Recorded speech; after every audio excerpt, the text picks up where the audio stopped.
நீங்கள் தெய்வங்கள், நீங்கள் எல்லாரும் உன்னதரின் புதல்வர்கள். திருப்பாடல் 82 6வது வசனம். சங்கீதம் 82 6வது வசனம். இயேசுவின் ராஜ தூதர்கள் அப்படின்னு ஒரு இயக்கம் இருக்குங்க. இந்த பாத்தீங்கன்னா ஒரு சிறந்த ஒரு மிஷனரி இயக்கம். அதாவது லத்தீன் மொழியிலிருந்து மிசியோ அப்படின்ற வார்த்தையிலிருந்து மருவி வந்ததுதான் மிஷனரி. அப்ப இந்த இயேசுவின் ராஜ தூதர்கள் இவங்க பாத்தீங்கன்னா, அதாவது ஒரு அருமையான ஒரு படை வீரர்களை போல இருப்பாங்க. இவங்களுக்கு ஆசைகள் கிடையாது. பணத்து மேல எது மேலே பொருள் மேல ஆசை கிடையாது. தனக்காய் வாழாதவங்க. அப்போ பற்று இல்லாமல் இருக்கிறவங்க, எந்த பொருட்கள் மீதும் பற்றில்லாத வாழ்கின்ற பற்றற்றாளர்களா இவங்க இருக்கிறாங்க. அப்போ இவங்களுடைய வேலை என்னன்னா, நற்செய்தியை எல்லா இடங்களும் கொண்டு செல்வது இவருடைய வேலையா இருக்கு. அதாவது எவர்ட் ஆரன் அப்படின்னு சொல்லக்கூடிய என்ன செய்யறா, யூதா 1 அப்படின்ற ஒரு விமானத்தை சமீப காலத்துல அவர் இயக்கி இருக்கிறார். அவருக்கு வந்து ஆண்டவர் மேல ரொம்ப அவருக்கு அன்பு உண்டு. அப்ப அவருடைய வேலை என்னன்னா, அவர் என்ன சொல்றாருன்னா, இந்த விமானம் இந்த கிறிஸ்தவ மிஷனரிகளை கொண்டு செல்கிற ஒரு விமானமா இருக்கணும். இயேசுவின் நற்செய்தி அறிவிப்பதற்கு இந்த விமானம் பயன்படணும். அவன் மிஷனரிகள் எத்தனை குழுக்களாக வேண்டுமானாலும் போகலாம். அவங்க எந்த நாட்டிற்கு போகிறார்களோ அங்க போகலாம். ஆனால் கொஞ்சம் பணம் கொடுத்தா போதும். அந்த விமானமே, அந்த ஏர்லைன்ஸே அந்த பொறுப்பு எடுத்துக்குது. அடுத்து என்ன செய்யறாங்க, எவ்வளவு லக்கேஜ், அதாவது பைபிள் எவ்வளவு லக்கேஜஸ் வேணாலும் நீங்க எடுத்துக்கலாம். நீங்க போயிட்டு அந்தந்த நாட்டுல இறங்கி நீங்கள் சுவிசேஷத்தை அறிவிங்க.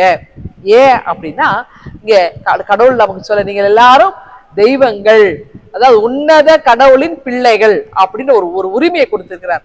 அப்ப கடவுள் நமக்கு உரிமையை கொடுத்துறாருன்னா, அப்பா பிதாவே, அப்பா தந்தையே என்று அழைக்கின்ற அந்த உரிமை பேரை ஆண்டவர் கொடுத்திருக்கிறார். அப்போ ஆண்டவரை நம்ம தந்தையே என்று அழைக்கிறதுனால, அப்ப நம்ம வேலை என்ன, நம்ம தந்தையை குறித்து நற்செய்தியை எல்லாருக்கும் சொல்லணும்ல.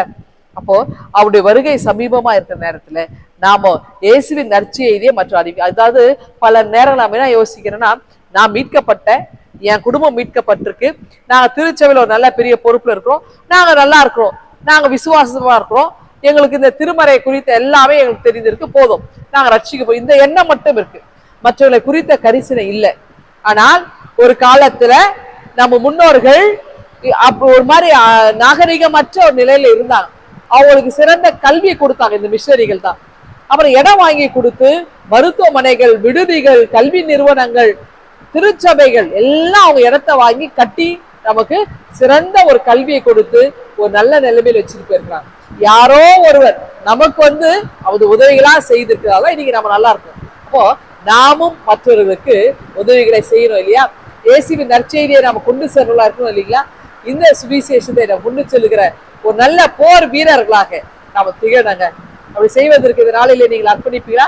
உங்களுடைய வாழ்க்கையில கடவுள் உங்களுக்கு ஜீவனை கொடுத்திருக்கிறார், வாழ்க்கையை நீட்டிக்க செய்திருக்கிறார்னா, இந்த வாழ்நாள்ல நீங்க ஒருவரையாவது நீங்கள் ஆத்தும ஆதாயம் செய்ய வேண்டும். இது ஆண்டவருடைய கட்டளையா இருக்கு. அப்போ நற்செய்தி அறிவிக்காவிட்டால் எனக்கு ஐயோ வசனம் சொல்லுது.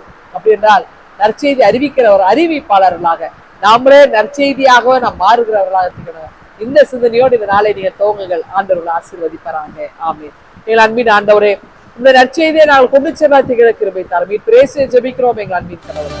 ஆமென்.